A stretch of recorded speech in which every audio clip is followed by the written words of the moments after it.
Steamworks. Steamworks is a game by TMG. It is an engine building game whose theme is, brace yourselves, building engines. I know, crazy, right? I mean, mechanically it's an engine building game in the sense that you are connecting resources in an organic way, trying to make a set of resources more efficient and more productive than the sum of its parts. At the same time as you're doing so, the theme of the game is steampunk scientists, engineers that are trying to create the most powerful, the most efficient engines ever. Engines that produce victory points. Yes, there are the games, steampunk games, where you're building a machine and then you're using it to do something else. Say Steampunk Rally, you're building a machine that then participates in a race, and how well you do in that thing is what determines your victory. Here you are building engines that will score you points based on how big they are and how many you have, and also if you can use them to produce victory points. So if it's a little more gratuitous, the theme there is a little thinner, but not a big deal, as long as the mechanics, of course, work well in all the departments. Who cares? It is a Euro game to start with, so theme, if it's there, is a plus. If it's not there, it doesn't have to be a minus.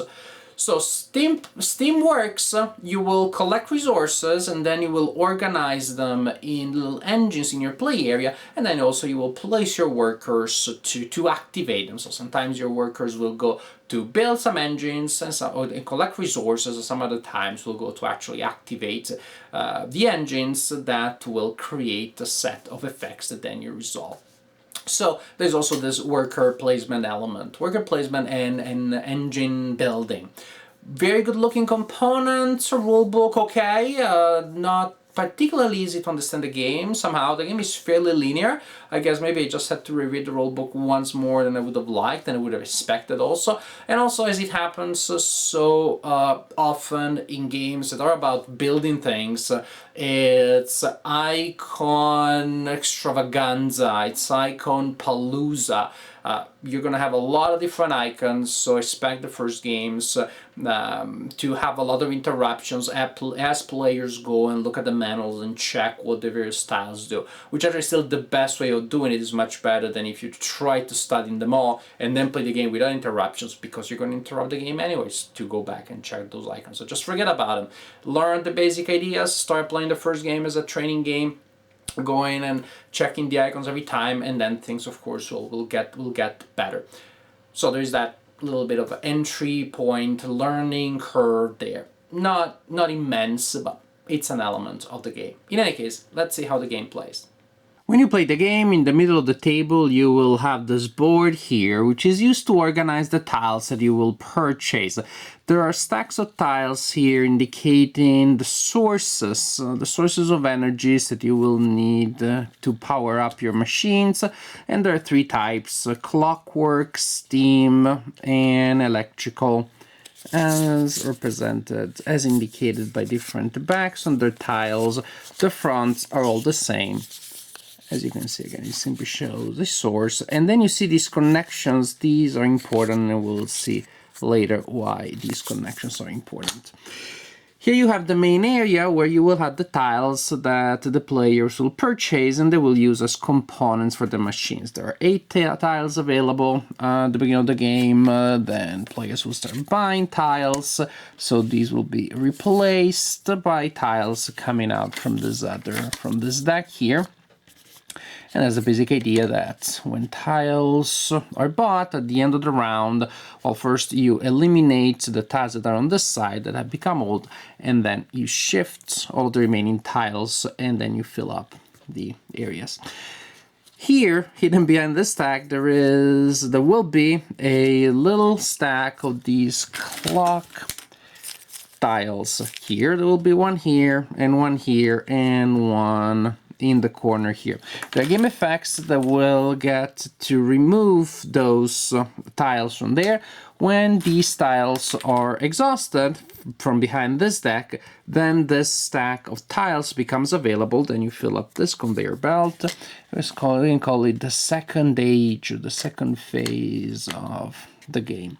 And so you simply have a larger area now to purchase tiles from.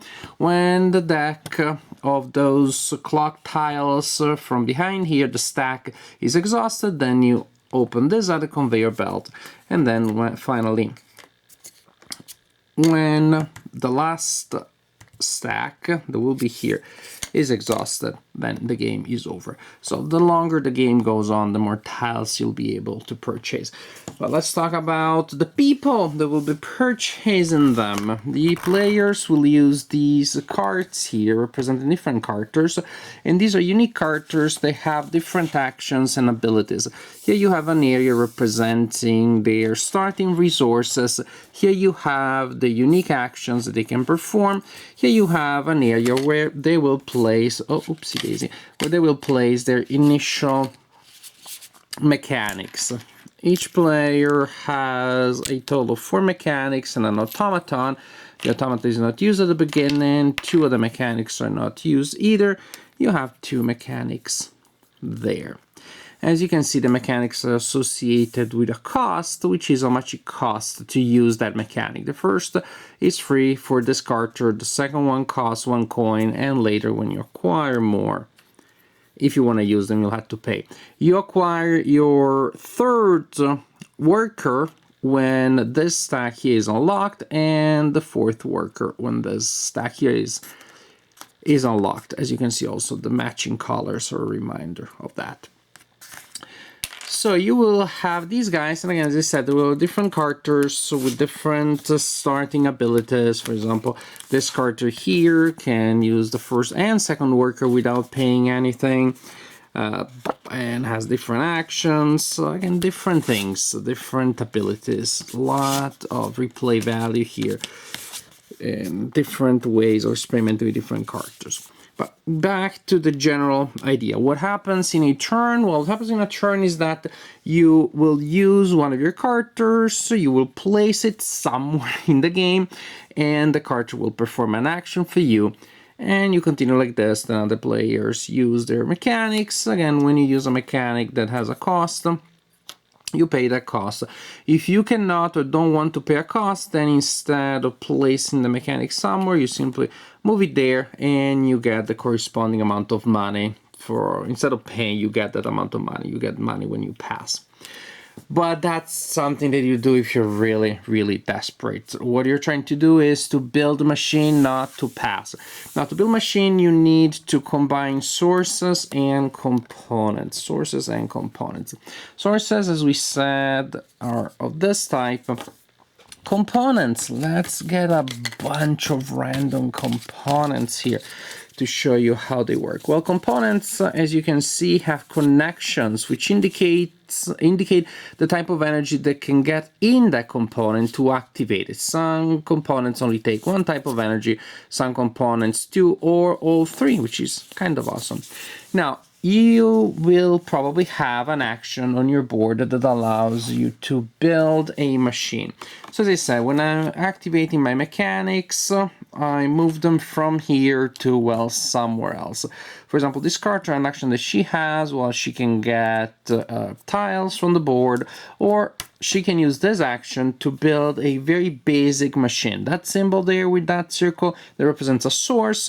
The other symbol represents a component, which means if I perform that action, I can take from my own supply, from the supply of stuff that I've collected, I can take a source and a component and build a machine with those 2 things. So, for example, I decide to use that action that allows me to build a machine that has 1 source and 1 component, and that's it. Ta-da! I just built it. Awesome, right? As I said, when you activate your mechanics by removing them from your personal board, you send them somewhere. Another place where you can send them is the source area of a machine. And when you do so, then you pretty much you imagine that the energy is coming out of the source. We replace your mechanic and activating the components, so each component gets to perform the corresponding action. For example, this component here is a manufacturer, which is pretty neat. And some components, as you can see, have different lines, and the effect depends on the type of energy that you're sending in there. I'm powering that up with electricity, so I get this effect here, which means I can build a machine with one source and 3 components.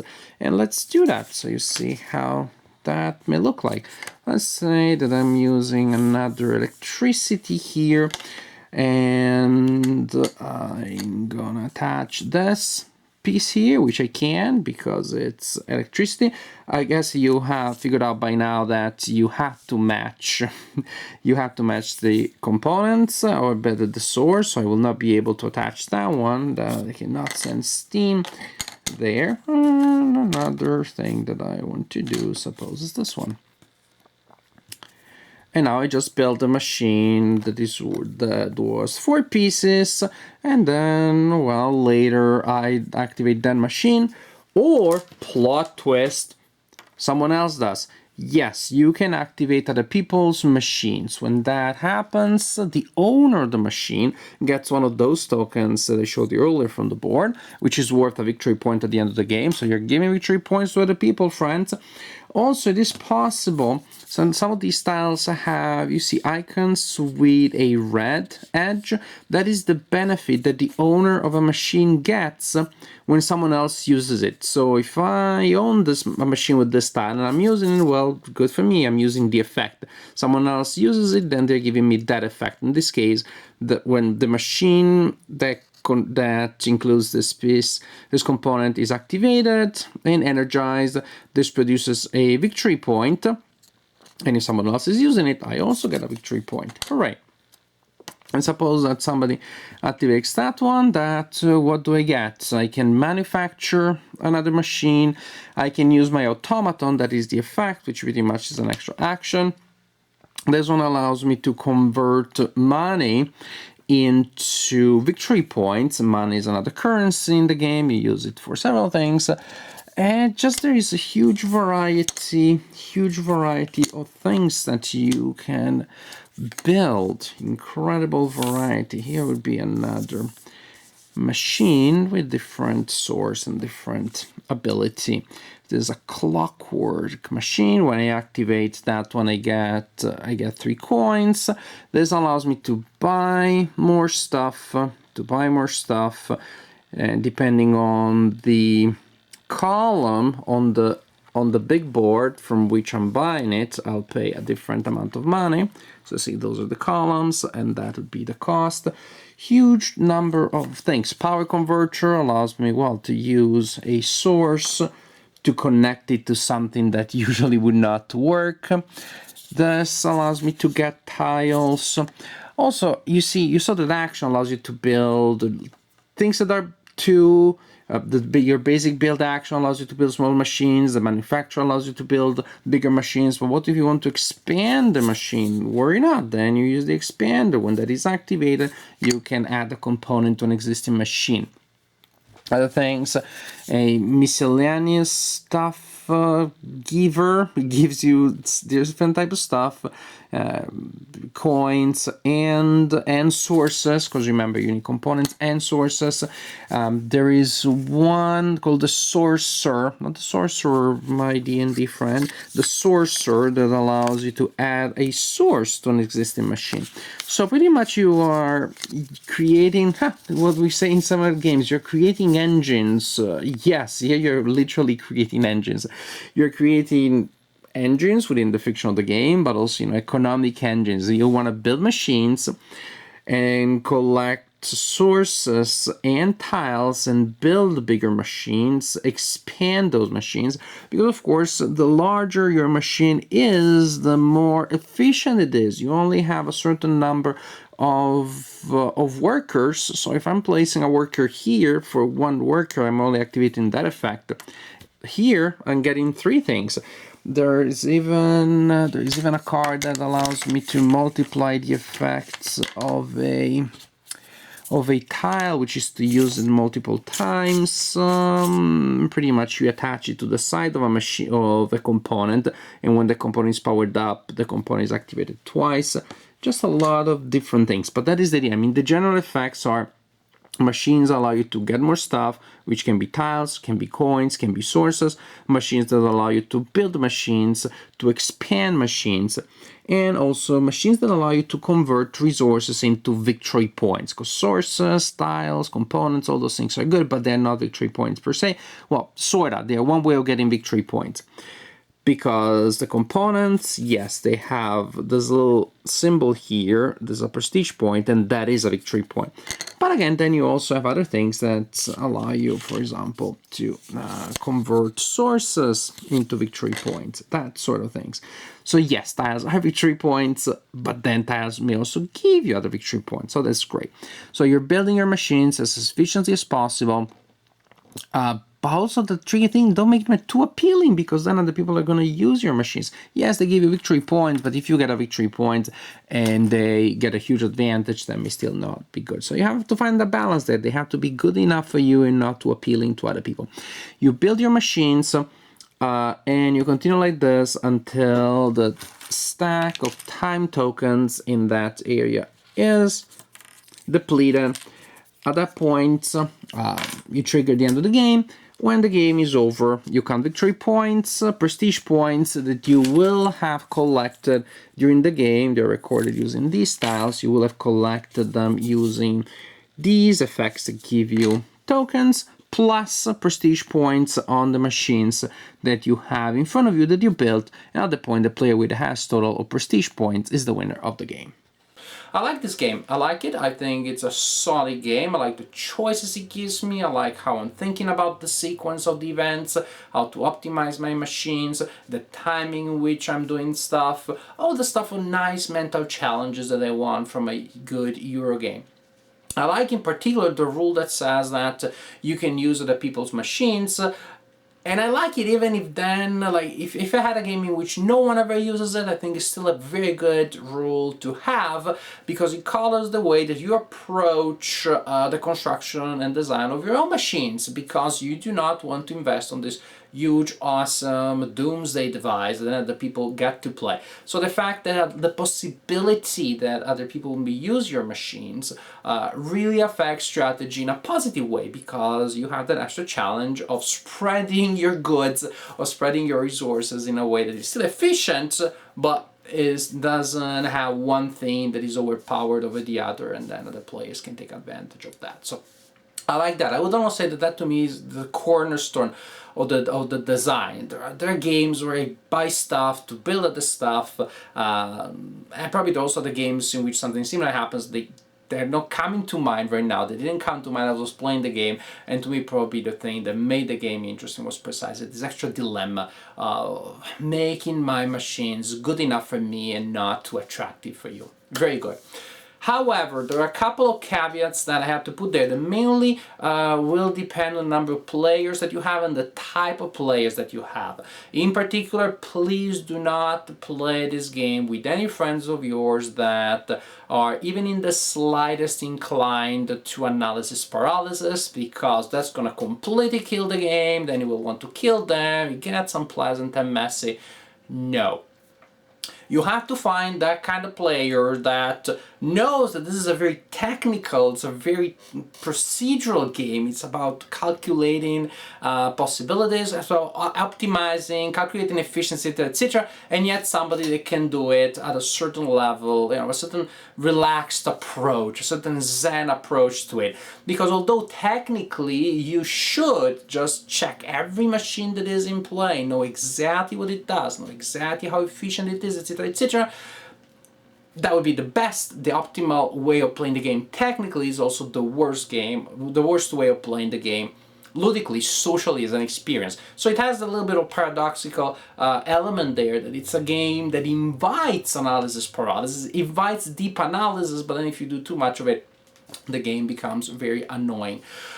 So definitely not a game for players that are prone to analysis paralysis, and it's also for a similar reason, precisely because there's a lot that potentially has to be absorbed, and that it's good to absorb at least to a certain extent. You probably will not want to go. I can't imagine play this game with 5 players. I don't think I will want to play with with 4 either, because then you have to look across the table. There are going to be a lot of machines. Again, even somebody who is not prone to analysis paralysis will want to have a good sense of what's out there, and just doing that, even again reasonably and respectfully, even if you're respectful of the other players, you don't want to slow down the pace of the game. Just getting a good sense will probably take too much and will make the game annoying. So 2 to 3 players to me is probably a good number, where you still have some choices and you still get a sense of what's out there. It doesn't take you too long, and you can still plot things and exploit other people's machines and get a sense of what they may want, so that you don't build it. You build something else that you want, and that is not good for them. However, there's also now on the other end of the spectrum, with 2 players, there's at least a possibility, especially if the 2 players are not equally skilled, of runaway leader. If you get a good advantage the first couple of turns, then your engines will build better engines, and yes, your opponent can come and use some of those. When it's one-on-one, then a single opponent ganking up by himself against the leader is not going to do much. So if there is an advantage with 2 players in the first couple of rounds, it can be hard for the other player to catch up. If you have 3 players, well then yes, if everybody starts, if 2 players are using my machines and I am left using their silly subpar machines, their lemon machines, then yes, that creates a balancing element.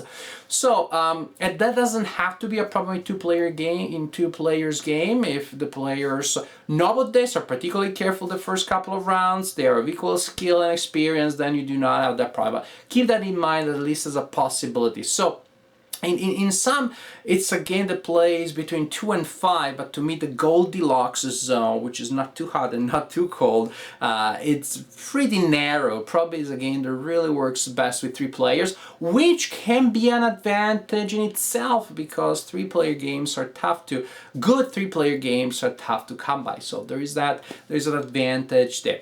Other than that, know your group, know your players, with the number of players appropriate to your group, not inviting the analysis paralysis friends that night. Keep those friends for another night where you're playing something else. Right group, right number, I think this game is pretty solid. Again, it's pretty solid. It just has several intrinsic qualities and traits to me that will not make it work well in every group, but I think that it can work well. Definitely, I personally enjoyed playing it. I think it's a solid game. It may not work well in every setting, but other than that, a good engine building game about building engines. The art look nice. The rules take a while to chew and digest, but nothing particularly complicated if you're familiar with Euro game conventions and ideas in general. Overall, a solid design. Again, make sure that you're playing with the right number of people and with the right group, in which case I think you can have a lot of fun playing Steamworks.